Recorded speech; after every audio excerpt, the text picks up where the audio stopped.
sabi ni John, pag narinig mo na ano, kunyari ito ang tatanggalin ko, ito ang i-vote out ko. Ikaw maniwala na siya pa rin. Oo, pero dito tayo kailangan Ang gusto nang tanggalin mo si Obi kasi may plano sa kanya magsabi. First day pa lang gusto nang tanggalin mo si Obi.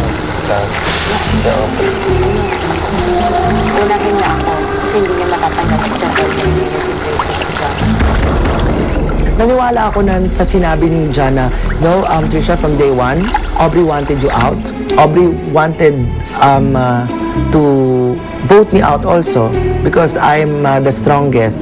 And ano rin, same din kay Aubrey. Alam din ni Aubrey na si John gusto rin i-out siya. So parang, ano ba itong mga gantong to? May mga ganyang drama? Ano ba yung mga maglaro na lang at i-win na lang natin yung mga challenges? Oo nga, bakit? Ayaw mo pa sa atin. At ang sabi mo, pag tinanong mo siya, kahit kami, hindi ko ibuboto kahit kailan. Talaga. Tapos from there, ano nila na loyalty nila nasa ako.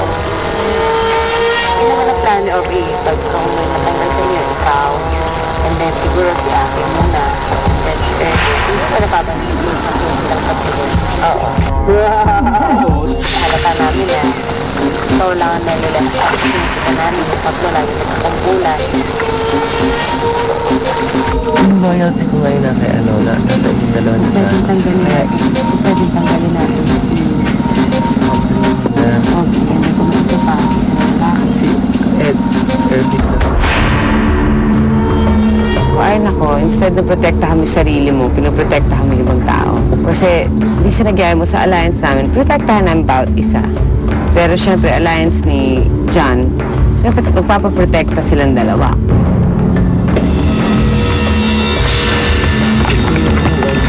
If you read all the challenge, you go straight to the top 10, right? Yeah. So, don't need to worry about don't think too much. No, because what you're thinking is the instinct you do. Yeah. You know, many different points going on right now on the team. Like from John, he enjoyed now our team. See Michelle, we have I think we have a big chance to go to the end.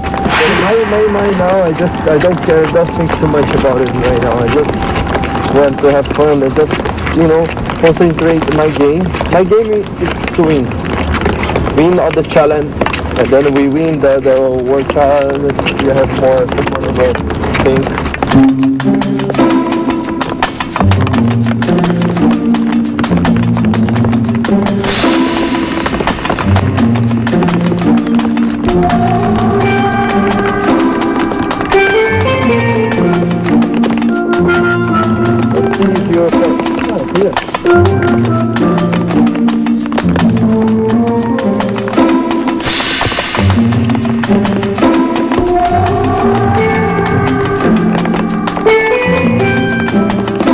Kami ng clams nung araw na to ni Aki at biglang umulan, so siyempre nagmadali akong umuwi dahil siyempre yung bubong nga namin hindi naman ganun kaganda para sa mga gamit ko. Susunod sa Survivor Philippines. Yun lang ang reason niya para umiyak dahil hindi siya komportable.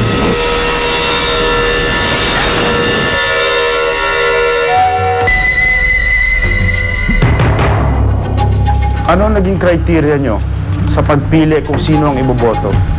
Yung kailangan pa namin sa tribe namin, yung hindi namin iboboto, pero yung kumbaga hindi na siya kailangan at hindi siya malakas, feeling ko yun yung para sa akin.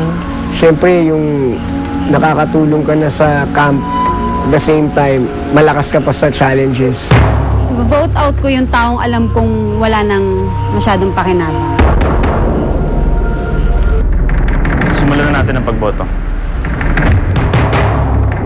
Ang pang-apat na castaway na napatalsik sa isla